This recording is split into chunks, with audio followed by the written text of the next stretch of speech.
Arkadaşlar biraz geniş çalışalım.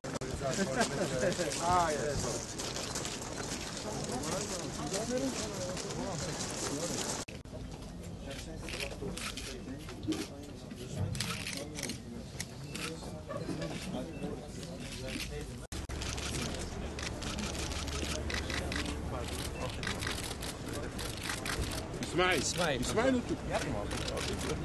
Gel abi.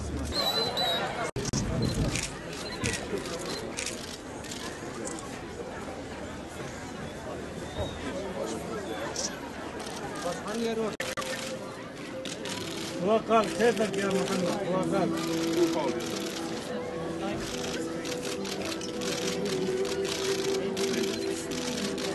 Mahmut, yakın ol. Belki bir şey sorarlar çocuğa. Yakın kaç yaşında? Muhammed çıkar ama. Kaç yaşında? 6 yaşında. Beyler.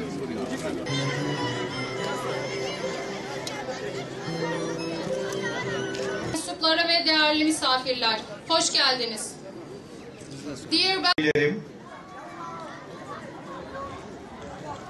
Sayın Büyükelçilerimiz, Sayın AFAD Daire Başkanı, kıymetli misafirler ve çok değerli Suriyeli kardeşlerim, sizleri saygıyla selamlıyorum. Dear Belgium Deputy Prime Minister, dear governors, guests from the Belgium Foreign Affairs and Disaster and Emergency Management Presidency Department. 3 senedir 30 bine yakın Suriyeli kardeşimize ev sahipliği yapıyoruz. Dear guests, nearly 1.5 year we hosted 30,000 Syrians in the Süleymanşah Accommodation Center. Biz bu kardeşlerimizi mülteci ya da sığınmacı olarak görmüyoruz. We don't name those brothers and sisters as a refugee. Biz onlara misafir diyoruz. We see them as guests.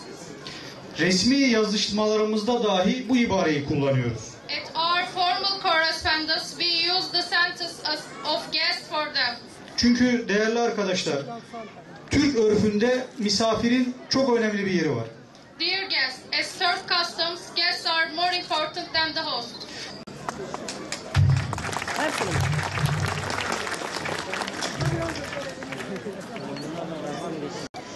I want to say that our first goal is to try to stop the barbary in Syria.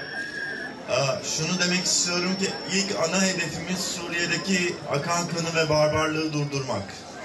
Belgium, with other friends of the Syrian people, is trying to find a way to a political solution in Syria. Belçika hükümeti Suriye halkının dostları grubunun diğer ülkeleriyle birlikte Suriye krizine siyasi bir çözüm bulmaya çalışıyor. And we want to stop such a dramatic situation for the population, but also to try to give a chance to go back to Syria, to all the refugees that are here or in other neighbor countries. Bu dramatik soruna bir çözüm bulmaya çalışıyoruz ve onları geri göndermek istiyoruz. Suriye'ye geri göndermek istiyoruz. Of course, we try also to provide some humanitarian help. İnsani yardım da ulaştırmaya çalışıyoruz elbette ki. In Syria, when it's possible, to give a free access to schools or to hospitals inside the country. Suriye'de hastanelere ve okullara ulaşmaya çalışıyoruz. Government for Belgium government's contributions to the education field. For this reason, to present his presence, I invite Mr. Ramazan Seçilmiş to chair. Otur abi.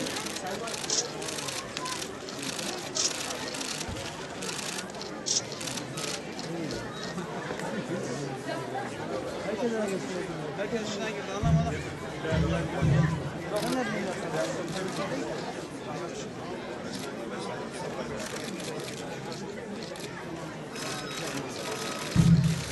Plaketi vermek üzere Sayın Koordinatör Valimiz Veysel Dalmaz'ı kürsüye davet ediyoruz.